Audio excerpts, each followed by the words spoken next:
welcome to the channel. I am Manali Singh and I am going to teach you the second part of the chapter Basic Concept of Macroeconomics. So in the last video we studied about the final goods versus intermediate goods. Now this is the page. Here are some items जो कि आपको इनमें differentiate करना है कि intermediate products क्या हैं और final products क्या हैं. मैं आपके लिए इसका PDF भेज दूंगी. So अब हम फिफ्थ टॉपिक पढ़ेंगे consumption goods and capital goods. दो टाइप के गुड्स होते हैं. एक कंजम्पशन गुड्स होते हैं. कंजम्पशन गुड्स वो होते हैं जो कि कस्टमर की वांट्स को डायरेक्टली सेटिस्फाई करते हैं, जैसे कि bread butter, shirt, pen, television, furniture etcetera etcetera. ये भी 4 टाइप में आप कैटेगराइज कर सकते हैं, बाइफिकेट कर सकते हैं. फर्स्ट है ड्यूरेबल गुड्स, जो कि हम बार बार अगेन एंड अगेन यूज कर सकते हैं over a considerable period of time.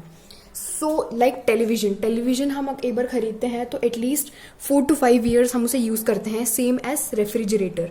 सो ये ड्यूरेबल गुड्स के अंदर आते हैं. सेकेंड है सेमी ड्यूरेबल गुड्स, वो गुड्स जो कि एक लिमिटेड पीरियड तक के लिए ही हम यूज़ कर सकते हैं, जैसे कि शूज़ फ्रॉम 1 to 2 year हम उन्हें यूज़ कर सकते हैं, और क्लोथ्स 1 to 2 year हम उन्हें यूज़ कर सकते हैं. तो ये सेमी ड्यूरेबल गुड्स के अंदर आते हैं. सेकेंड होते हैं non durable goods. Non durable goods वो होते हैं जिनको हम एक सिंगल एक्ट में ही कंजम्पशन होता है उनका, उसके बाद हम उसे दोबारा कभी यूज़ नहीं कर सकते हैं. लाइक मिल्क, ब्रेड, एक बार हमने उसे कंज्यूम कर लिया, उसके बाद हम उसे दोबारा कैसे भी कंज्यूम नहीं कर सकते हैं. तो ड्यूरेबल जो कंसिडरेबल पीरियड में बार बार यूज़ कर सकते हैं.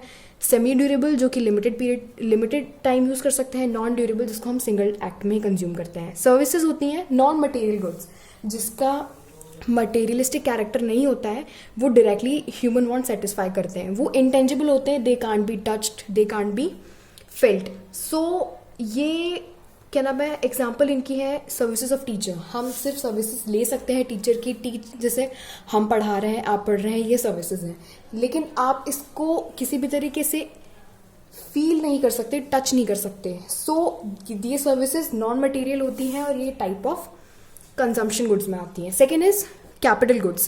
कैपिटल गुड्स क्या होते हैं, वो गुड्स जो फाइनल गुड्स, कैपिटल गुड्स वो फाइनल गुड्स होते हैं जो कि दूसरे गुड्स एंड सर्विसेज को प्रोड्यूस करने में हेल्प करती हैं, जैसे कि plant and machinery. Plant and machinery as an investment कोई फैक्ट्री लेती है तो हमारे लिए फाइनल गुड्स हैं, बट उसके यूज से हम और भी काफ़ी सारे न्यू प्रोडक्ट्स, न्यू गुड्स बना रहे हैं, काफ़ी सारे इक्विपमेंट्स भी इसमें यूज़ आते हैं. तो ये हमारे कैपिटल गुड्स होते हैं जिससे हम और काफ़ी गुड्स और प्रोडक्ट्स का मैन्युफैक्चरिंग करते हैं.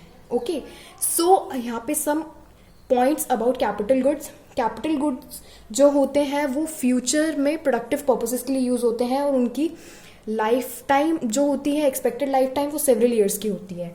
सेकेंड, वो अपने आइडेंटिटी नहीं खोते हैं, है ना. जब भी प्रोडक्शन प्रोसेस हो रहा होता है तो सब चीज़ों को पता होता है कि प्लांट में इसका कितना वर्किंग है, कितना प्लांट एंड मशीनरी ने इस प्रोडक्ट को बनाने में काम किया है. थर्ड इज जो कैपिटल गुड्स होते हैं उनको रिपेयर और रिप्लेसमेंट की टाइम से टाइम में ज़रूरत होती रहती है, क्योंकि वो डेप्रिशिएट होते हैं. अगर हम कोई मशीन यूज़ करते हैं तो यूज़ करते करते में उसकी डेप्रिसिएशन होती रहती है, उसकी वैल्यू में गिरावट आती रहती है, इसलिए हम उसे टाइम पर रिपेयर और रिप्लेस करना पड़ता है. फोर्थ इज इनकी डिमांड जो होती है वो डिराइव्ड डिमांड होती है. डिराइव्ड डिमांड मैंने पहले भी आपको बताया था कि अगर जो प्रोडक्ट हम बना रहे हैं उसकी डिमांड है तो इसको बनाने वाले प्लांट एंड मशीनरी की भी डिमांड होगी. अगर उस प्रोडक्ट की नहीं है तो फिर इसकी भी नहीं होगी. तो इसकी डिमांड डिराइव्ड डिमांड है, इसकी डिमांड पर डिपेंड करती है. सो कंजम्पशन जो डायरेक्टली यूज़ करते हैं, कैपिटल गुड्स जो फाइनल गुड्स हम दूसरे प्रोडक्ट्स एंड सर्विसेज को मैन्युफैक्चर करने के लिए करते हैं. Okay, so consumption goods and capital goods को क्लासिफाई करने का कोई एक पर्टिकुलर रूल नहीं है. हम उसको किस तरह से यूज़ कर रहे हैं उस पर डिपेंड करता है. जैसे कि अगर मशीन को हमने घर में काम करने के लिए यूज़ करने खरीदा है तो वो हमारे लिए कंजम्पशन गुड होगी, लेकिन अगर वो मशीन किसी फर्म ने ली है कुछ और प्रोडक्ट बनाने के लिए तो वो एक तरह से कैपिटल गुड होगा. यहाँ पे एक कंपैरिजन है तो आप इसे देख सकते हैं. ये डायरेक्टली ह्यूमन वांट सेटिस्फाई करता है कंजम्पशन गुड, और ये इनडायरेक्टली करता है वो इस तरह से कि जो भी प्रोडक्ट एंड सर्विसेज हम कंज्यूम करेंगे, कैपिटल गुड्स वो बना रहा है तो इनडायरेक्टली हमारी नीड वो कर रहा है। Okay, and now moving forward, अगर हम कंजप्शन गुड की बात करें तो वो किसी भी तरीके से प्रोडक्शन कैपेसिटी को प्रमोट नहीं करता, लेकिन कैपिटल गुड में प्रोडक्शन कैपेसिटी बढ़ाने की काबिलियत होती है। Okay, expected life consumption good की कम होती है, ड्यूरेबल गुड्स की देख सकते हैं थोड़ी ज़्यादा होती है, बाकी कैपिटल गुड्स के मतलब कंपैरिजन में कंजम्पशन गुड की लाइफ कम होती है। ओके, सो एक ये कंप्रिहेंसिव एग्जांपल है फाइनल गुड इंटरमीडिएट गुड के बीच में। मैं आपका इसका PDF बना के भेज दूंगी आपके बेटर अंडरस्टैंडिंग के लिए। नेक्स्ट हम पढ़ेंगे cross investment, net investment and depreciation. So investment क्या होता है? इन्वेस्टमेंट होता है अगर हम कोई भी चीज़, सपोज करो हम लोग कंस्ट्रक्शन कर रहे हैं एक बिल्डिंग का, या फिर कोई मशीन बना रहे हैं, या फिर कोई गुड्स के स्टॉक में और गुड्स की वैल्यू ऐड कर रहे हैं और गुड्स का क्वांटिटी ऐड कर रहे हैं, तो ये होता है इन्वेस्टमेंट। इन्वेस्टमेंट की आप डेफिनेशन देखें तो इन्वेस्टमेंट और capital formation refers to the addition to the capital stock of an economy.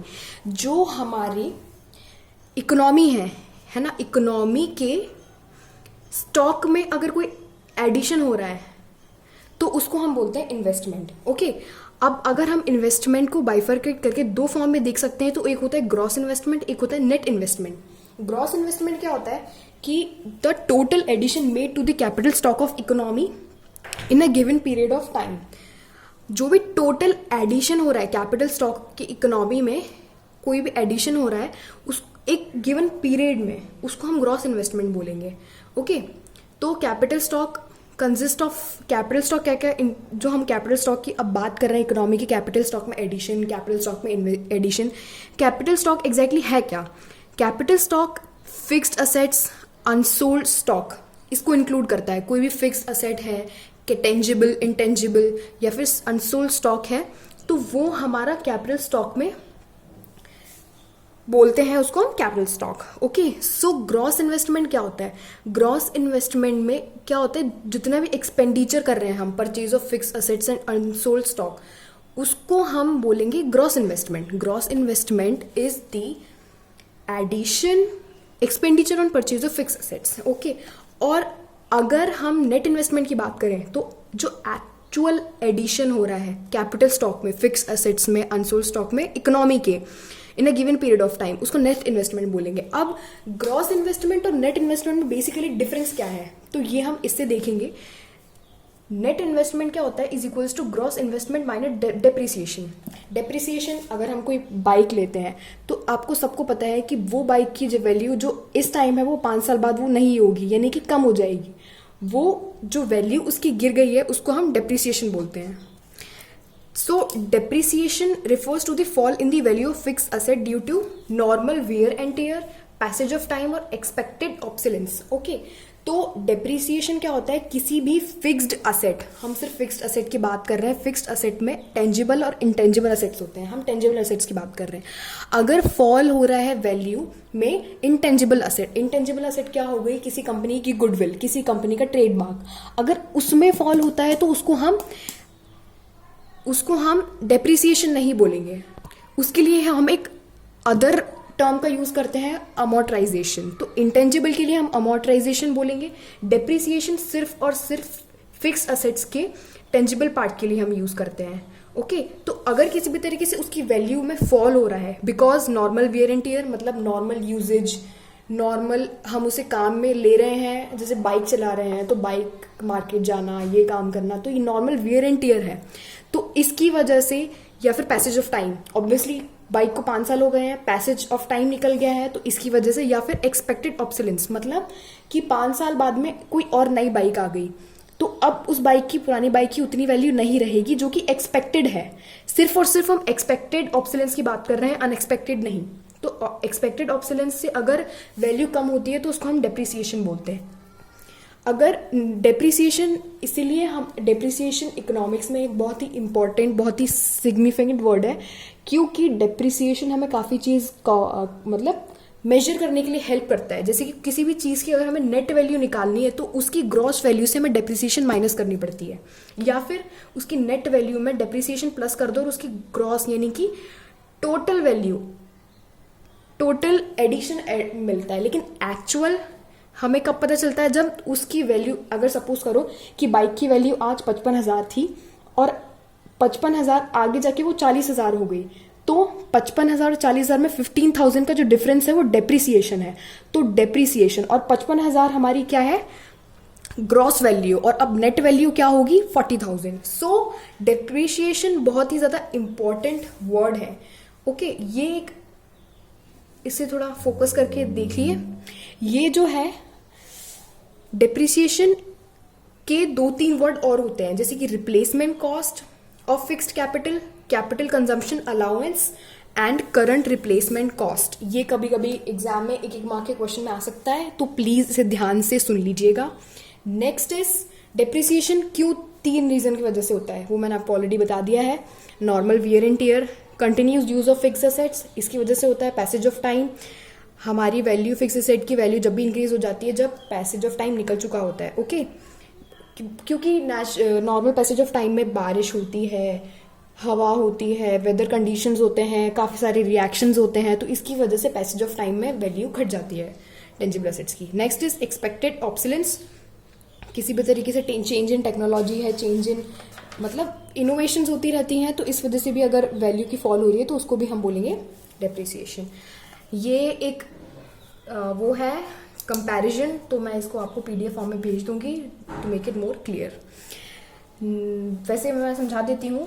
Okay, so depreciation क्या होता है, fall in the value of fixed asset, लेकिन यहाँ पे कैपिटल लॉस डिस्कशन हो रहा है। ओके, कैपिटल लॉस क्या होता है कि ये अनफोर्सीन, हमें पता है कि हम नॉर्मल यूज करेंगे बाइक का, या फिर टाइम हो जाएगा, या फिर टेक्नोलॉजी चेंज होने की वजह से 5 साल बाद में हमें पता है कि डेप्रिसिएशन करके वैल्यू कम हो जाएगी बाइक की।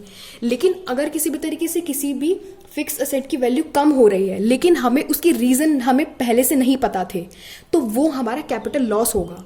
This is the basic difference between depreciation and capital loss. इसके जो रीजन है डेप्रिसिएशन होने के, वो हमें पहले से एक्सपेक्टेड होते हैं, लेकिन ये अनएक्सपेक्टेड होते हैं। Okay, second is provision for loss, क्योंकि डेप्रिसिएशन एक्सपेक्टेड है इसलिए हम उसके लिए प्रोविजन पहले से बना सकते हैं। ये अनफोर्सीन होता है, कभी भी कैसे भी कहीं से भी हो सकता है, तो इसके लिए हम, जब तक हमें पता नहीं होगा कि क्या किस रीजन की वजह से कैपिटल लॉस हो रहा है, तो हम उसके लिए प्रोविजन भी नहीं बना सकते। So there is no provision. Third is production process, depreciation is a normal thing, तो वो कभी भी प्रोडक्शन प्रोसेस में हैम्पर नहीं डालती है। लेकिन जो कैपिटल लॉस होता है वो, जैसे कि अगर थेफ्ट हो गया तो 5 वीक के लिए कोई प्रोडक्शन नहीं हो रहा है, तो ये हमारे प्रोडक्शन प्रोसेस को हैम्पर कर सकती है। Okay, so now moving forward, what is net indirect taxes. Indirect taxes वो होते हैं जो गुड्स एंड सर्विसेज पे गवर्नमेंट लगाती है, और डायरेक्ट टैक्सेस जो हम पे लगाती है। जैसे कि हम कोई इनकम कमा रहे हैं, हमारी इनकम है, तो हम क्या इनकम टैक्स पे करेंगे, वो हमारे डायरेक्ट टैक्सेस होंगे, क्योंकि वो हम पर लगाए गए हैं गवर्नमेंट के द्वारा। लेकिन अगर हमने जो खरीदा उस पर टैक्स लगाया जा रहा है, वो इनडायरेक्ट टैक्सेस होगा जो हम पर लाए करेगा। तो जो नेट इनडायरेक्ट टैक्सेस क्या होते हैं कि इनडायरेक्ट टैक्सेस माइनस सब्सिडी, अगर हमसे कोई टैक्स, जैसे कि एलपीजी हमें गवर्नमेंट प्रोवाइड कर रही है, तो उस पर कोई इनडायरेक्ट टैक्स हम पे कर रहे हैं, लेकिन हमें उसके मतलब उस पर कोई सब्सिडी गवर्नमेंट हमें दे रही, तो उसे माइनस करने के बाद में हम उसकी नेट वैल्यू निकाल लेंगे, उसको बोलेंगे हम net indirect tax. Okay, so what is indirect taxes, definition में बता देती हूँ एक बार। Net indirect taxes refers to those taxes which are imposed by government on production, okay, such as sales tax, excise duty, and ये थोड़ा book का older version है, तो GST is also an indirect tax. Okay, so next moving forward, subsidies क्या होती हैं? Subsidies financial assistance होती हैं, government provide करती है on the production of a certain commodity, like famous example LPG cylinder is sold at subsidized rate, तो वो subsidy minus हो जाएगी। ओके, नाउ मूविंग फॉरवर्ड हम नेक्स्ट टॉपिक पढ़ते हैं, what is factor cost and what is market price. Factor cost वो होती है जो कि जो कॉस्ट कोई भी प्रोडक्ट बनाने के लिए टोटल कॉस्ट, जो भी फैक्टर ऑफ प्रोडक्शन में लग रहा है, जो भी इलेक्ट्रिसिटी बिल, पेमेंट्स, बहुत सारी चीज़ें होती हैं, बहुत एक्सपेंसेस होते हैं, उन सब का जो कंबाइन टुगेदर हम बोलें तो वो होता है फैक्टर कॉस्ट। लेकिन मार्केट प्राइस वो होती है जिस पर वो पर्टिकुलर प्रोडक्ट मार्केट में सेल किया जा रहा है, ठीक है। तो अगर हमें मार्केट प्राइस निकालना है तो जो हमारी फैक्टर कॉस्ट यानी कॉस्ट ऑफ प्रोडक्शन होगी, उसमें से हम अगर नेट इनडायरेक्ट टैक्सेस अगर ऐड कर दें तो हमारा मार्केट प्राइस आ जाता है। यानी कि जो कॉस्ट है गुड को बनाने की और उसमें टैक्सेस को ऐड कर दें तो हमारी मार्केट प्राइस आ जाएगी। So you can see this formula, these are formulas I am like marking. ये बहुत इंपॉर्टेंट है आगे नेशनल इनकम के फॉर्मूलेज को लर्न करने के लिए और समझने के लिए। Okay, now I think this is the last topic of this chapter and this chapter will be over. As I already told you starting chapter काफ़ी शॉर्ट है तो ये थोड़े जल्दी हो जाएंगे। Next is net factor income from abroad. Factor income हमने पहले डिस्कस किया था। फैक्टर इनकम वो होती है जो फैक्टर सर्विसेज रेंडर करने पे मिलती हैं, और ट्रांसफर इनकम जो किसी भी सर्विस को रेंडर करने के बिना ही मिल जाती है, लेकिन लाइक पेंशंस। तो net factor income from abroad की बात चल रही है। तो ये डिफरेंस होता है अगर हमने कोई फैक्टर इनकम कमाई है अब्रॉड से और हमने फैक्टर इनकम पे करी है अब्रॉड में। यानी कि अगर हम यहाँ पे बैठे हैं और हम फॉरेन में कुछ अर्न कर रहे हैं, जैसे कि हमने वहाँ पे कोई सिक्योरिटी ले रखी है, कोई शेयर ले रखे हैं, डिबेंचर ले रखे हैं, उस पर अगर हमें इंटरेस्ट मिल रहा है तो फैक्टर इनकम फ्रॉम अब्रॉड है। लेकिन फिर क्या होता है, फैक्टर पेमेंट पेड अब्रॉड में कोई फॉरेनर है और वो अगर फैक्टर इनकम पेड अब्रॉड यानी कि अगर कोई फॉरेनर है और उसने इंडिया में इन्वेस्टमेंट कर रखा है और अगर वो इंडिया से कैसे भी अर्न कर रहा है कुछ, तो वो हो जाएंगी फैक्टर इनकम पेड अब्रॉड। इसका डिफरेंस होता है net factor income from abroad. Okay, so rest of the world मतलब वर्ल्ड में जितने भी कंट्रीज अदर देन इंडिया, उसको हम वो करेंगे। अब ये जो है net factor income from abroad, इसको हम शॉर्ट में ये भी बोल सकते हैं NFIE। ओके, सो यूजुअली हम आगे जितने भी वीडियोस में नेशनल इनकम पढ़ेंगे तो हम इसको शॉर्ट में NFIE ही बोलेंगे। ओके, सो इसका सिग्निफिकेंस क्या है, इंपॉर्टेंट क्या है। तो जैसे कि हम डोमेस्टिक इनकम और नेशनल इनकम निकालेंगे, जब आगे जाके नेशनल इनकम और डोमेस्टिक इनकम पढ़ेंगे तो उसमें इसका बहुत बड़ा इंपॉर्टेंट रोल है। क्योंकि डोमेस्टिक इनकम में से अगर net factor income from abroad को अगर हम माइनस कर देते हैं तो वो हमें नेशनल इनकम देता है। ओके, सो बेसिकली हम अगर दूसरे टर्म्स में ये बोलते हैं तो नेशनल इनकम होता है डोमेस्टिक इनकम, जो भी हम डोमेस्टिकली इनकम कमा रहे हैं, plus net factor income from abroad, यानी कि जो हम यहाँ पे काम कर रहे हैं। सपोज करो कि मैं यहाँ पे रहकर कोई जॉब कर रही हूँ, ओके, एंड यहाँ से जो अर्न कर रही हूँ प्लस जो मैं फॉरेन में अर्न कर रही हूँ माइनस अगर मैं फॉरेन में कुछ दे रही हूँ, तो वो टोटल मिला के मेरा नेशनल इनकम हो जाएगा। ओके, सो एक इंपॉर्टेंट पॉइंट है यहाँ पे, NFIE पॉजिटिव हो सकता है, नेगेटिव हो सकता है और जीरो भी हो सकता है। पॉजिटिव जब होगा जब हमने अर्निंग ज़्यादा करी है अब्रॉड से, more than paid to abroad, और नेगेटिव जब होगा अगर हम अर्निंग कम कर रहे हैं और पे ज़्यादा कर रहे हैं अब्रॉड में। ओके, और ज़ीरो जब हो सकता है जब अर्निंग और पेइंग दोनों सेम हो रही है। अब ये this is not significant but I will send the PDF। थोड़ा थोड़ा पढ़ लेते हैं। रिटेन्ड अर्निंग वो होती है जो सपोज हमने कोई प्रॉफिट कमाया है और अगर उस प्रॉफिट के पार्ट को अगर हम रिजर्व की तरह सेव कर लें after paying the taxes and dividends, तो वो हमारी रिटेन्ड अर्निंग हो जाएगी। ये एक इंपॉर्टेंट पॉइंट है, ये आगे जाके आपको नेशनल इनकम के फॉर्मूलेज में मिल जाएगा। And net income from abroad का ये फॉर्मूला है। इसका नेट NFIE निकालने का एक दूसरा फॉर्मूला भी होता है। मैं सारे फार्मूलाज जितने भी हैं उनको लिख के आपको PDF की तरह लास्ट में जब नेशनल इनकम हमारा ख़त्म हो जाएगा तो मैं आपको सेंड कर दूंगी। वैसे आप इधर देख लो, नेट कॉम्पनसेशन ऑफ एम्प्लॉयज़, ये होता है difference between income from work received by resident workers living और employed abroad for less than 1 year. Okay, so अगर कोई भी हम रेसिडेंट अब्रॉड में, कोई इंडियन अब्रॉड में रह रहा है 1 साल के अंदर और कुछ अर्न कर रहा है, वो और डिफरेंस हम करेंगे अगर कोई अब्रॉड का इंसान इंडिया में रह रहा है फॉर लेस देन ईयर, तो इसका डिफरेंस होगा नेट कॉम्पनसेशन ऑफ एम्प्लॉयज़। यही अगर दूसरे सेंस में देखें तो अगर हम कोई इनकम कर रहे हैं थ्रू प्रॉपर्टी एंड एंटरप्रेन्योरशिप, कोई रेसिडेंट ऑफ द कंट्री अगर उसका अर्निंग कर रहा है, उसका डिफरेंस और सिमिलर पेमेंट्स अगर हम किसी नॉन रेसिडेंट को बाहर पे कर रहे हैं इंडिया से, अगर उन्होंने यहाँ पे कोई इन्वेस्टमेंट कर रखा है तो, ओके, प्रॉपर्टी में। थर्ड इज रिटेन अर्निंग, अगर कोई हमारी इंडियन कंपनी फॉरेन में है और उनकी रिटेन अर्निंग है तो उसका डिफरेंस होगा, और डिफरेंस होगा जो रिटेन अर्निंग है non resident companies located with in domestic territory. तो बेसिकली ये आपको ऐसे समझ में नहीं आएगा, आपको थोड़ा रीड करना पड़ेगा, तो मैं उसको पीडीएफ के फॉर्म में आपको भेज दूंगी। So this is all for today's video, your chapter is completed. Now next we will go through the third chapter, national income and related aggregates. So thank you.